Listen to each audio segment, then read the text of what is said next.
100 ভাগে ভাগ করেছেন দয়াকে, অনুগ্রহকে। 100 ভাগে ভাগ করার পরে 99 ভাগ নিজের কাছেই রেখে দিয়েছেন। মাত্র 1 ভাগ মানুষ, প্রাণী, জগৎ থেকে শুরু করে তামাম পৃথিবীর সৃষ্টিকুলে বন্টন করে। আল্লাহ রাব্বুল আলামিন বলেন, ইউবাদদিলুল্লাহু সাইয়্যাতিহিম হাসানান। যে 1 কোটি গুনাহ ছিল, আপনার মাত্র 10টা নেকি ছিল, সেই 10টা থাকবে। আর 1 কোটি গুনাহ ছিল, সেই গুনাহগুলো শুধু মুছে গেল না, শুধু মাফ হয়ে গেল না, শুধু মাফ হয়ে গেল না, মুছে গেল না, সেই 1 কোটি গুনাহগুলো আল্লাহ সবগুলোকে নেকি বানায় দিলেন। আমরা যখন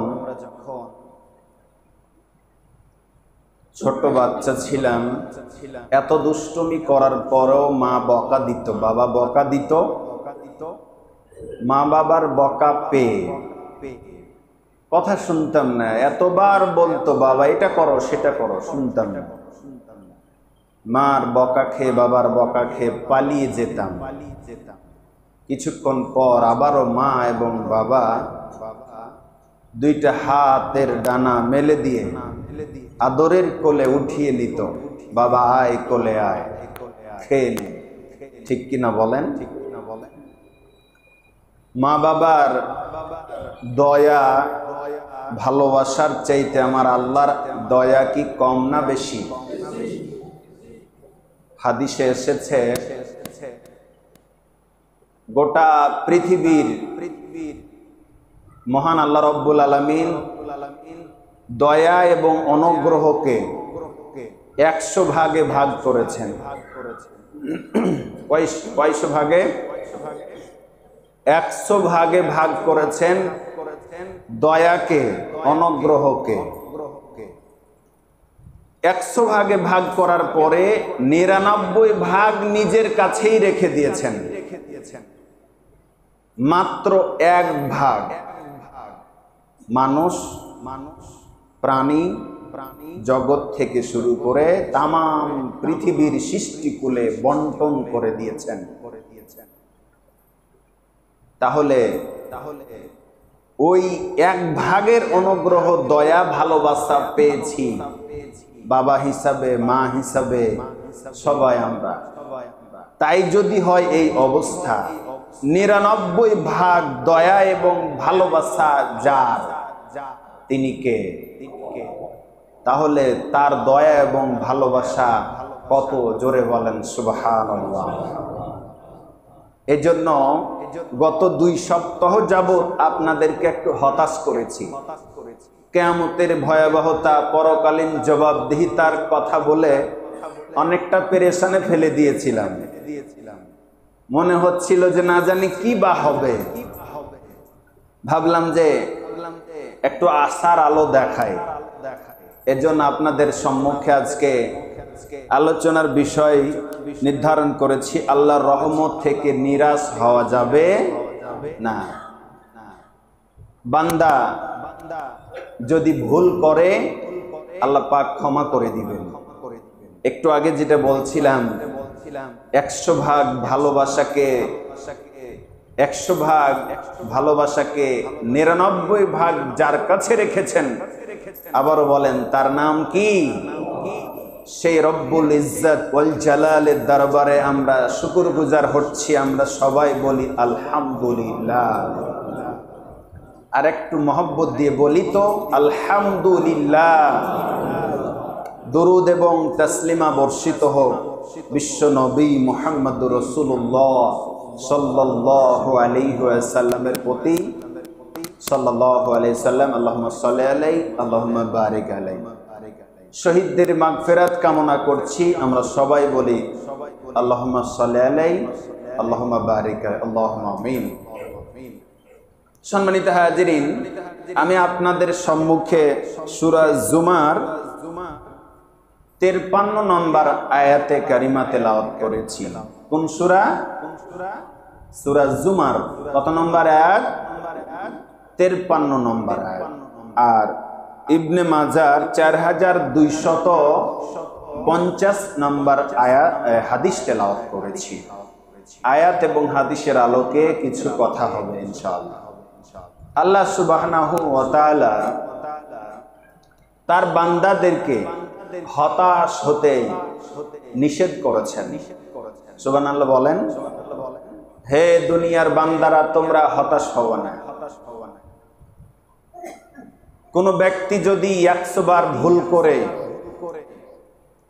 কোন কর্মচারী যদি একবার ভুল করে মাপ পায় না, হয়তো কোনো রকম পায়, 2 বার ভুল করলে খুব কম পায়, 3 বার ভুল করলে তার চাকরি চলে যাওয়ার অবস্থা হয়। কথা কি ভুল বললাম? 4 বার ভুল করলে তো কোনো মতেই আর মাপ পায় না। কিন্তু আমার আল্লাহ বলছেন না, আমার দরজা এমন দরজা, যদি তুমি 100 বারও ভুল করো আর ভুল করার পরে একনিষ্ঠ তওবা করে আমার দরবারে, একনিষ্ঠ তওবা করে আমার দরবারে আসো, আমি 100টা ভুলের অপরাধকেও আমি আল্লাহ ক্ষমা করে দেব। আমার বিরুদ্ধে কেউ রুখে দেওয়ার কেউ নাই। সুবহানাল্লাহ। সহিহ হাদিস, বনী ইসরাইলের একজন ব্যক্তি 100 জন ব্যক্তিকে খুন করেছে, হত্যা করার পরে অনুশোচনা হয়েছে, আহারে আমি কি করলাম। অনুশোচনা করার পরে একনিষ্ঠ তওবা করল, আল্লাহ আমি ভুল করেছি, আমাকে মাফ করে দাও। আল্লাহ সুবহানাহু ওয়া তাআলা তাকে মাফ করে দিয়েছেন। বলেন সুবহানাল্লাহ। আপনি কি কখনো 100 জনকে খুন করেছেন? এরকম বড় অপরাধ আপনি কি করে ফেলেছেন? তাহলে আপনি হতাশ কেন? মুমিন কখনো হতাশ হয় না, মুমিন কখনো দুশ্চিন্তা করে না,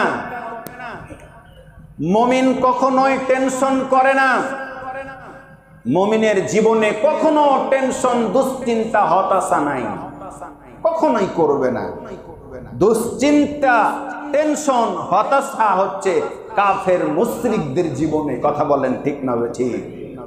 মুমিন জীবনে কোনো টেনশন নেই, কোনো দুশ্চিন্তা নাই। আল্লাহ কি বলছেন শুনুন। আল্লাহর দয়া, আল্লাহর অনুগ্রহ, আল্লাহর ভালোবাসা কত সুন্দর। আল্লাহ সুবহানাহু ওয়া তাআলা বলছেন, কুল, হে নবী আপনি বলে দেন, ইয়া ইবাদিয়াল্লাযীনা আসরাফু আলা আনফুসিহিম, হে আমার বান্দারা তোমরা যারা, আল্লাহ সুবহানাহু ওয়া তাআলা তার নবীকে দিয়ে বলছেন, হে দুনিয়ার আমার বান্দারা তোমরা যারা নিজেদের প্রতি জুলুম করেছ, পাপ করেছ, পঙ্কিলতা করেছ, অবিচার করেছ, অন্যায় করেছ, পাপ করে ফেলেছ। কে বলছেন? বলেন না একটু মহব্বত দিয়ে, কে বলছেন? আমার আল্লাহ বলছেন। কাদেরকে বলেন তো? আমাদেরকে। বলেন কাদেরকে? এর চাইতে আর কি চায়? আমার আল্লাহ বলছেন আমাদেরকে, হে আমার বান্দারা তোমরা যারা নিজেরাই নিজেদের মধ্যে জুলুম করেছ, পাপ করেছ, অন্যায় করে ফেলেছ, নিজেদের ভিতরে অবিচার করে ফেলেছ, লা তাকুনাতু মির রাহমাতিল্লাহ, আল্লাহু আকবার। তোমরা আমি আল্লাহ রহমত থেকে নিরাশ হয়ো না। সুবহানাল্লাহ বলবেন না? তোমরা যারা নিজেরাই নিজেদের প্রতি জুলুম করেছো, পাপ করেছো, অন্যায় করেছো, অবিচার করেছো, আমি আল্লাহর রহমত থেকে নিরাশ হয়ে যেও না। ইন্নাল্লাহা ইয়াগফিরুয যুনুবা জামিয়া, আমি আল্লাহ তোমাদের সব গুনাহ খাতাগুলোকে মাফ করে দিব। একটু আগে বললাম, কোন মনিব, কোন মালিক তার কর্মচারীকে একবার, দুবার, তিনবার মাফ করতে পারে এমন পৃথিবীর কোন মনিব নাই। কর্মচারীকে 100 বার মাফ করার ইতিহাস আছে। আমার আল্লাহ বলেন, হে দুনিয়ার বান্দারা, যারা নিজেদের প্রতি জুলুম করেছ, আমার রহমত থেকে নিরাশ হয়েও না, হতাশ হয়েও না। তোমরা আমার রহমত থেকে নিরাশ হয়েও না, আমি আল্লাহ রব্বুল আলামিনের রহমত থেকে নিরাশ হয়েও না। তোমাদের সব গুনাহ খাতাগুলো আমি আল্লাহ মাফ করে দিব। বলেন সুবহানাল্লাহ। চুরি করেছো তো কি হয়েছে? ডাকাতি করেছো তো কি হয়েছে? ব্যভিচার করেছো তো কি হয়েছে? বেনামাজি ছিলে এতদিন তো কি হয়েছে? ডাকাতি করেছো তো কি হয়েছে? অবিচার করেছো তো কি হয়েছে রে বান্দা? একটা বার চোখের পানি ফেলে আমি আল্লাহর দরবারের দিকে একটা বার আসো, চোখের পানি ফেলে কেঁদে কেঁদে আমি আল্লাহর কাছে ক্ষমা চাও, মাপ চাও, তওবা করো, একনিষ্ঠভাবে তওবা করে আমার কাছে আসো, পূর্বের গুনাহ খাতা মাফ করে দেব। বলেন সুবহানাল্লাহ। কোরআনের আয়াত সূরা জুমার 53 নম্বর আয়াতের তাফসীর করতেছি, ব্যাখ্যা দিতেছি, আলোচনা করছি। শুধু তাই না, আল্লাহ পাক বলেন, ইন্নাহু হুয়াল গফুরুর রহিম। আমি আল্লাহ রব্বুল আলামিন নিশ্চয় ক্ষমাশীল, পরম দয়ালু। আমি আল্লাহ ক্ষমাশীল, পরম দয়ালু। আমি আল্লাহ ছাড়া পৃথিবীর আর কেউ ক্ষমাশীল নাই, পরম দয়ালু নাই। এটা কোরআনের আয়াত থেকে জানলাম। হাদিস কি বলছেন? যেটা হাদিস তেলাওয়াত করেছি, আত-তাইবু মিনাজ জামবি কামান লা জামবা লাহু। যে ব্যক্তি তওবা করে, পাপ কাজ থেকে ফিরে এসে তওবা করবে, ওই ব্যক্তিকে আমার আল্লাহ রব্বুল আলামিন মাসুম, বেগুনাহ বানিয়ে দেবেন। মায়ের কোলে শিশু বাচ্চাটা কি কোনো অপরাধ আছে? কথা বলেন। মায়ের কোলে শিশু বাচ্চাটা, দুধের শিশু বাচ্চাটার কি কোনো অপরাধ আছে, পাপ আছে? যেমন কোনো পাপ নাই, কোনো পাপ নাই, তেমন মাসুম বেগুনাহ মায়ের কোলে শিশু বাচ্চার মতো মাসুম বেগুনাহ বানিয়ে দিবেন। বলেন সুবহানাল্লাহ। ইবনে মাজাহ 4250 নম্বর হাদিস। সম্মানিত হাজিরিন, মানুষ শুধু গুনাহ করে করেই হতাশ হতে নিষেধ করেছেন, বিষয়টা এমনটা নয়। আমাদের দেশে কিংবা তাম পৃথিবীর বুকে অনেকে রাজনীতি করে, রাজনীতি করতে করতে জীবন শেষ করে দিল। নির্বাচনে দাঁড়াই, পাস করতে পারে না। 1 বছর 2 বছর করতে করতে 5 বছর যায়, 10 বছর যায়, 15 বছর যায়, করতে করতে 20 বছর 30 বছর তার জীবন থেকে চলে যায়, পাস করতে পারে না। পাস করতে পারবে কেমন করে? সে তো মুমিনই হতে পারে নাই। ঠিক কিনা বলেন? মুমিন হলেই বিজয় হবে। হয়তো বললেন, হঠাৎ করে হুজুর রাজনীতির কথা নিয়ে আসলেন কেন? আমি এই কথা এই জন্য বললাম, সূরা ইমরানের 139 নম্বর আয়াত আল্লাহ বলছেন, যারা রাজনীতি করতে করতে 30 বছর 40 বছর শেষ করছে, শোনো, আজীবন যদি রাজনীতি করতে করতে জীবন শেষ করে দাও, বিজয়ী হতে পারবা না। যতক্ষণ পর্যন্ত মুমিন না হবে, মুত্তাকি না হবে, ততদিন পাস করতে পারবা না। হতাশা থাকতে হবে। প্রমাণ কি? ওয়ালা তাহিনু ওয়ালা তাহজানু ওয়া আনতুমুল আ'লাউনা ইন কুনতুম মুমিনিন। জোরে বলেন আল্লাহু আকবার। এটা হতাশা দূর করার আয়াত। যারা রাজনীতি করতে করতে, নির্বাচন করতে করতে জীবন শেষ করে দিলে, পাস করতে পারো না, বিজয় অর্জন করতে পারো না, কান খাড়া করে শুনে নাও, তোমরা ততদিন বিজয় হতে পারবে না যতদিন মুমিন না হবে। আল্লাহ পাক বলেন, আর তোমরা নিরাশ হয়ো না, হতাশ হয়ো না, নিরাশ হয়ো না। চিন্তাও করিও না। যদি তোমরা মুমিন হও তাহলে তোমরাই বিজয় অর্জন করবে। তার মানে বিজয় অর্জন তখনই হবে যখন কোনো ব্যক্তি, যখন কোনো দল, যখন কোনো গোষ্ঠী, যখন কোনো জাতি সবাই মিলে মুমিন হবে, তখনই সত্যিকারের বিজয় আল্লাহ, কোরআনের নামক বিজয় তাদেরকে আল্লাহ দান করবেন। সুবহানাল্লাহ বলেন।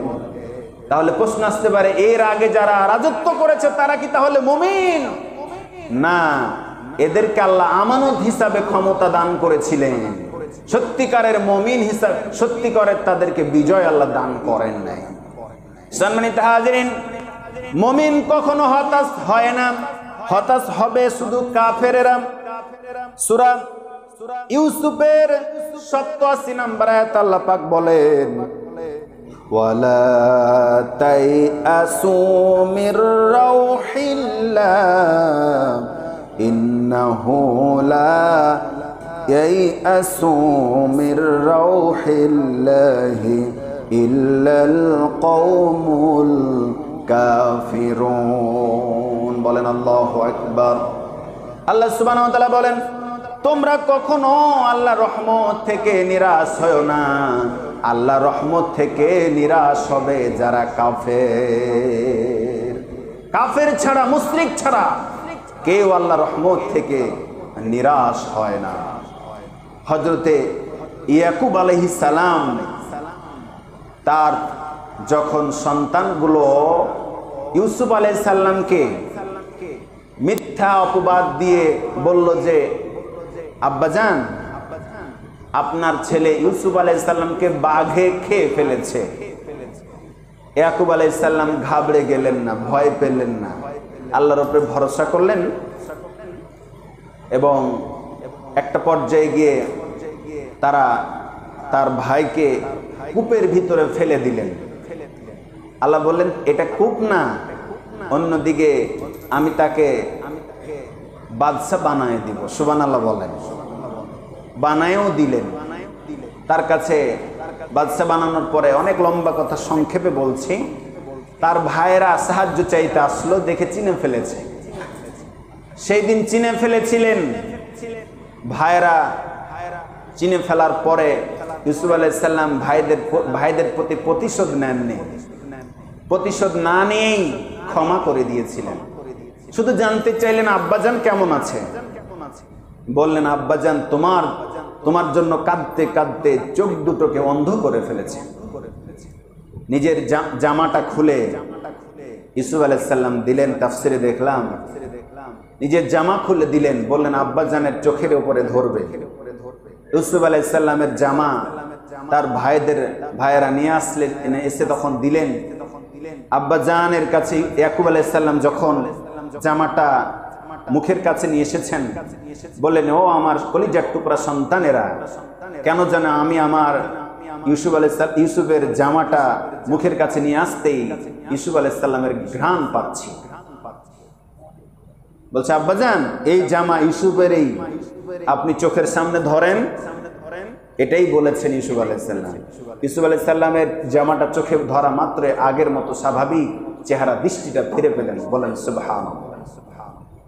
লম্বা ইতিহাস, শুধু এটুকু বললাম, ইয়াকুব আলাইহিস সালাম দীর্ঘ সময় তার সন্তান ইউসুফ আলাইহিস সালামকে পান নাই। তিনি হতাশ হন নাই। হতাশ মুমিন কখনোই হবে না, কখনোই হবে না। আল্লাহ রাব্বুল আলামিন সূরা হিজরের 56 নম্বর আয়াতে বলছেন, ওয়া মাইয়াকনাতু মির রাহমাতি রাব্বিহি ইল্লা যাল্লুন। আল্লাহু আকবার। পথভ্রষ্ট যারা, গোমরাহী যারা, তারা ব্যতীত আর কাকেও আল্লাহর রহমত থেকে নিরাশ হয় না। যারা পথভ্রষ্ট হয়ে গেছে, গোমরাহী হয়ে গেছে, তারা ব্যতীত আল্লাহর রহমত থেকে কেউ নিরাশ হয় না। মুমিন কখনো নিরাশ হবে না, নিরাশ হয় না। আল্লাহ রাব্বুল আলামিন আরো বলছেন, ইন্না রাহমাতাল্লাহি করিব মিনাল মুহসিনিন। আল্লাহু আকবার। আল্লাহর রহমত কতটা দয়া, কতটা রহমত, কতটা দয়া। চতুর্দিকে আল্লাহর রহমত বেষ্টন করে আছে, শুধুমাত্র কেবলমাত্র সৎকর্মশীল ব্যক্তিদের জন্য। জোরে বলেন সুবহানাল্লাহ। সৎকর্মশীল ব্যক্তিদের জন্য আল্লাহ পাকের রহমত অবশ্যই নির্ধারণ করে রেখেছেন। সম্মানিত হাজিরিন, বলতেছিলাম মুমিন কখনো হতাশ হয় না, নিরাশ হয় না। এবার আরো আসার আলো, আরো মজার আয়াত। আল্লাহ রাব্বুল আলামিন সূরা ফুরকানের ৭৭ নম্বর আয়াতে বলেন, ইল্লা মান তাবা, আর যে ব্যক্তি তওবা করবে, ইস্তিগফার করবে, তওবা করবে, ফিরে আসবে আল্লাহর দিকে, ও আমানা, এবং ঈমান আনবে, ও আমিলা আমালান সালিহা, এবং নেক কাজ করবে, ফাউলাইকা ইউবাদদিলুল্লাহু সাইয়্যাতিহিম হাসানাত। আমি আল্লাহ রাব্বুল আলামিন তার যত গুনাহ রয়েছে সমস্ত গুনাহগুলোকে আমি আল্লাহ নেকি দিয়ে বদল করে দিব। সুবহানাল্লাহ। কে এরকম করতে পারে? এমন কার ক্ষমতা আছে এটা করে দিতে পারে? চিন্তা করে দেখেন। ধরেন আপনি আপনার জীবনে ১ কোটি গুনাহ করেছেন, আর মাত্র 10টা নেকি করেছেন। এবার আপনি হতাশ, দুশ্চিন্তা, টেনশন, মাত্র 10টা নেকি, এখনো আপনার হায়াত আছে। আপনি বুঝতে শিখলেন, বুঝতে পারলেন আমার পাপ হয়েছে অনেক, গুনাহ হয়েছে অনেক। উদাহরণটা আপনার জন্য যথেষ্ট হতে পারে। ১ কোটি গুনাহ, পাপ। এখন আপনি চোখের পানি ছেড়ে কোরআনের এই আয়াতটা, সূরা ফুরকানের ৭৭ নম্বর আয়াতটাকে বিশ্বাস করলেন। ইল্লা মান তাবা, আর যে ব্যক্তি তওবা করবে, ও আমানা, এবং বিশ্বাস করবে, তওবা করার পরে দৃঢ় ঈমান আনবে, বিশ্বাস করবে, ও আমিলা আমালান সালিহা, এবং তারপর থেকে সৎ কাজ করবে, ফাউলাইকা ইউবাদদিলুল্লাহু সাইয়্যাতিহিম হাসানাত। আল্লাহ বলেছেন তার সমস্ত গুনাহগুলোকে আল্লাহ নেকি দিয়ে বদল করবেন। এর উপরে বিশ্বাস করলেন, ঈমান আনলেন। এখন এটার বিশ্বাস করার পরে আপনার ১ কোটি গুনাহ রেখে তওবা করছেন। আল্লাহ রাব্বুল আলামিনের কথা, ওয়াদা কখনো মিথ্যা হবে না। আপনি তওবা করলেন, আল্লাহ আমার জীবনে অনেক গুনাহ, তুমি ছাড়া এই গুনাহ মাফ করার কেউ নাই। সমাজের মানুষ জানতে পারলে আমাকে হয়তো সমাজ থেকে বহিষ্কার করত। কেউ জানে না, তুমি আর আমি শুধু, আর কেউ জানে না। আল্লাহ তুমি মাফ করে দাও। এই বলে যদি আপনি চোখের একটা ফোঁটা পানি যদি ফেলতে পারেন, চোখের একটা ফোঁটা পানি নাকের ডোগাবে, জমিনে পড়ার আগেই আপনার গুনাহ খাতাগুলো আল্লাহ মাফ করে দিতে পারেন। আল্লাহ রাব্বুল আলামিন বলেন, ইউবাদদিলুল্লাহু সাইয়্যাতিহিম হাসানাত। যে ১ কোটি গুনাহ ছিল, আপনার মাত্র 10টা নেকি ছিল, সেই 10টা থাকবে। আর ১ কোটি গুনাহ ছিল, সেই গুনাহগুলো শুধু মুছে গেল না, শুধু মাফ হয়ে গেল না, শুধু মাফ হয়ে গেল না, মুছে গেল না, সেই ১ কোটি গুনাহগুলো আল্লাহ সবগুলোকে নেকি বানায় দিলেন। কোরআনের আয়াত মিথ্যা হবে না। গুনাহগুলোকে আল্লাহ নেকি বানিয়ে দিবেন। সুবহানাল্লাহ বলেন। চিন্তা করেছেন? গুনাহগুলো আল্লাহ নেকি বানিয়ে দিবেন। আপনার চোখের পানি নাকের ডগা বেয়ে জমিনে পড়ার আগেই আমার আল্লাহ আপনার গুনাহ মাফ করে দিতে প্রস্তুত আছেন। কেন হতাশ? কেন টেনশন? কেন হতাশ? কেন টেনশন? না, হতাশাগ্রস্ত হওয়া যাবে না। সম্মানিত হাজিরিন, সূরা ফাতিরের আল্লাহ রাব্বুল আলামিন ওই আয়াতের শেষে বলতেছেন, ওয়া কানাল্লাহু গফুরুর রহিমা। আল্লাহু আকবার। আল্লাহ রাব্বুল আলামিন বলেন, আল্লাহ পাক হলেন ক্ষমাশীল এবং পরম দয়ালু। আমি আল্লাহ হচ্ছি পরম ক্ষমাশীল এবং পরম দয়ালু। আমি গুনাহগুলোকে নেকি দিয়ে বদলাতে পারি। সুবহানাল্লাহ। সম্মানিত হাজিরিন, সূরা ফাতিরের 2 নম্বর আয়াতে বলছেন, কত সুন্দর কথা। আচ্ছা, ধরুন আমাকে আল্লাহ বিরাট বড় একটা জান্নাতের মালিক বানিয়ে দিলেন। আপনারা সবাই যদি আল্লাহর বিরুদ্ধে লাগেন, আল্লাহর কি কিছু করতে পারবেন? কথা বলেন, পারবেন? কিচ্ছু করতে পারবেন না।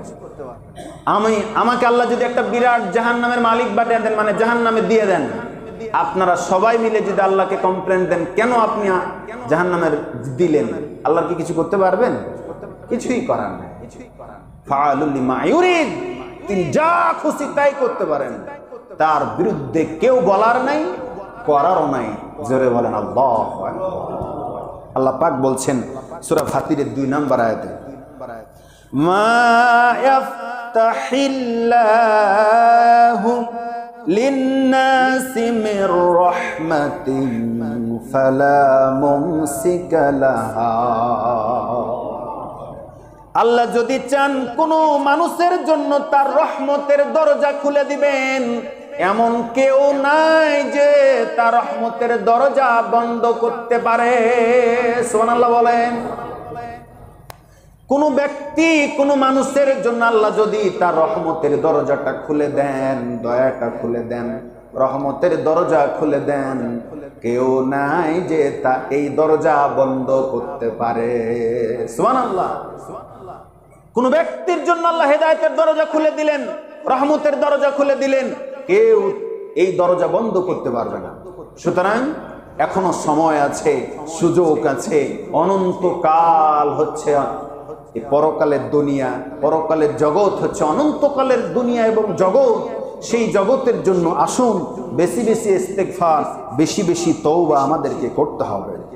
সম্মানিত হাজিরিন, ধরুন আপনি মরুভূমির পথ দিয়ে চলছেন, আপনার কাছে কিছু শুকনো খাবার এবং পানি রয়েছে, সাথে রয়েছে একটা উট। যেতে যেতেই একটা মাত্র গাছ পেয়েছেন, বিরাট লম্বা রাস্তা। গাছটা পেয়ে আপনার মনে হলো এখানে একটু বিশ্রাম করে ফেলি। বিশ্রামের জন্য গাছের জড়ে, গাছের গোড়ায় উটটাকে বেঁধে দিলেন। একটু গাছের নিচে বিশ্রামের জন্য চাদরটা পেড়ে ঘুমালেন। ঘুম থেকে উঠেই দেখতেছেন উট আর নাই, খাবারও নাই, পানিও নাই। বলেন তো আপনি আনন্দে খুশি হয়ে পট্ট হাসি হাসবেন নাকি কান্নার মতো করবে? কান্নাকাটির মতো করবেন কিনা? কারণ অনেক লম্বা রাস্তা পথ বেয়ে এসেছেন।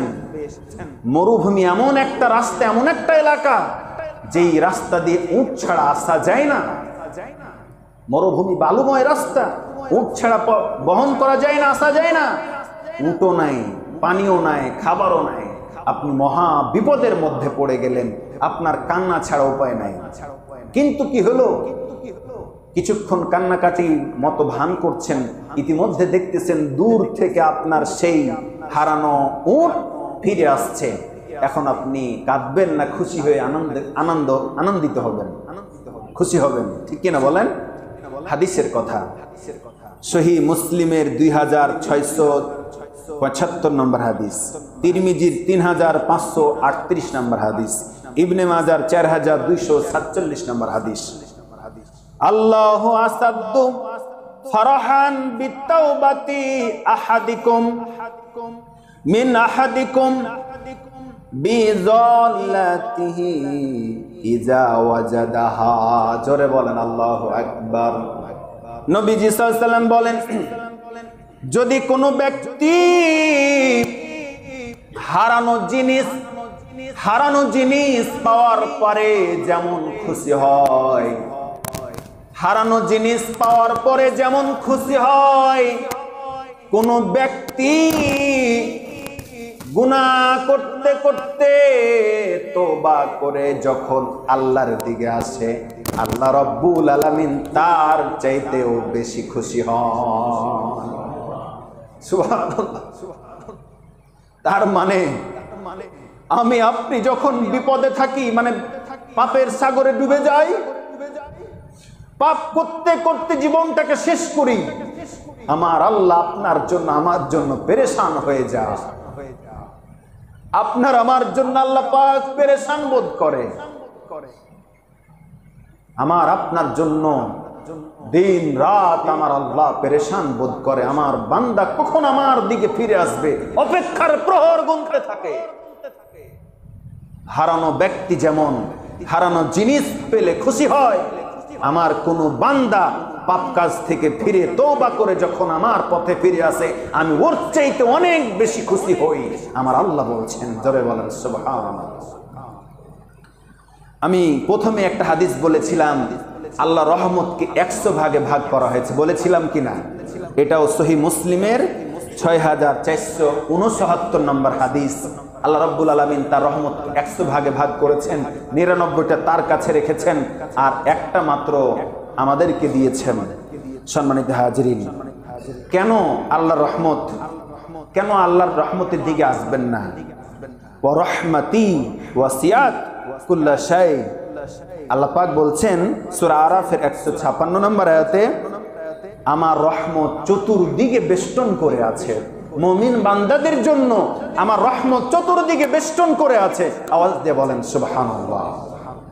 দাইহাতুল কালবি ইসলাম গ্রহণের পূর্বে জাহেলি যুগে তিনি কন্যা সন্তানদেরকে, জীবন্ত কন্যা সন্তানদেরকে মেরে ফেলতেন। নাউজুবিল্লাহ বলেন। একটা একটা করে কত সন্তানকে যে কবর দিয়েছেন তার কোনো হিসাব নাই। সর্বশেষ যখন তার একটা জামিলা নামক সুন্দরী মেয়েকে কবরস্থ করবেন, মিথ্যা ভুয়া কথা বলে তার স্ত্রীকে বলেছে আমি বেড়াতে নিয়ে যাব, সুন্দর পোশাক পরিয়ে দাও। মরুভূমির একটা নির্জন এলাকায় গর্ত খুঁড়ছেন, পিছন দিক থেকে তার জামিলা কন্যা সন্তান বলতেছে, বাবা কেউ নাই এখানে, আপনি কেন গর্ত করছেন? বলছে, বাবা তুমি কিছু বলো না, অপেক্ষা করো, জানতে পারবা। কিছুক্ষণ পর যখন গর্ত খোঁড়া শেষ, এক মানুষ হবে গর্ত খোঁড়া শেষ, তো বলতেছে, বা জামিলা দেখো গর্তের ভিতরে কি। মা জামিলা বুঝতে পারে নাই গর্তের ভিতরে কি। যখন বলেছে, পিছন দিক থেকে নিষ্ঠুর বাবা ধাক্কা দিয়ে গর্তের ভিতরে সন্তানটাকে ফেলে দিয়েছে। পিছন দিক থেকে ফেলে দেওয়ার পরে বলছে, বাবা বাবা বাবা কেন আমাকে গর্তের ভিতরে ফেলে দিলেন? আমাকে তাড়াতাড়ি উঠান, আমার ভয় পাচ্ছে তো, আমাকে উঠান, আমার শ্বাস প্রশ্বাস বন্ধ হয়ে যাচ্ছে বাবা, আমাকে উঠান বাবা। কিন্তু নিষ্ঠুর বাবা মায়ের কণ্ঠ শুনল না। চতুর্দিক থেকে বালি চাপা দিতে শুরু করেছে, কোমর থেকে পুঁতে দেওয়া হলো।